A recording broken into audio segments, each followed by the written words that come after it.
کہ اگر کسی نے قربانی میں حصہ ڈالا ہو تو اس کے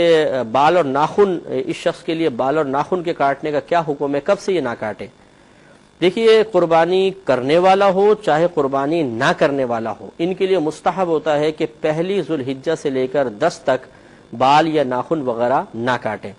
نبی کریم صلی اللہ علیہ وسلم سے ایک شخص نے پوچھا، یا رسول اللہ صلی اللہ علیہ وسلم، مجھے ایک شخص نے میرے پاس ایک جانور رکھوایا ہوا ہے، میرے پاس تو کچھ نہیں ہے کہ میں ذبح کر سکوں، کیا میں اسی جانور کی قربانی کر لوں؟ رحمت کونین صلی اللہ علیہ وسلم نے فرمایا کہ نہیں، یعنی وہ تو ایک امانت ہے، عاریتاً تمہیں دیا ہے، اس کی قربانی تم نہ کرو، بلکہ شاید فرمایا اگر تم اپنے 10 دنوں میں بال یا ناخن نہ کاٹو تو اللہ تبارک و تعالیٰ اسی میں تمہاری قربانی قبول فرما لے گا۔ تو دیکھیں، وہ قربانی نہیں کر رہے لیکن سرکار نے ان کو ترغیب دی، اور جو قربانی کر رہا ہے اس کے بارے میں نبی کریم صلی اللہ علیہ وسلم نے فرمایا کہ جو قربانی کا ارادہ رکھے تو اسے چاہیے کہ پہلی سے لے کر 10 تک اپنے بال اور ناخن نہ کاٹے۔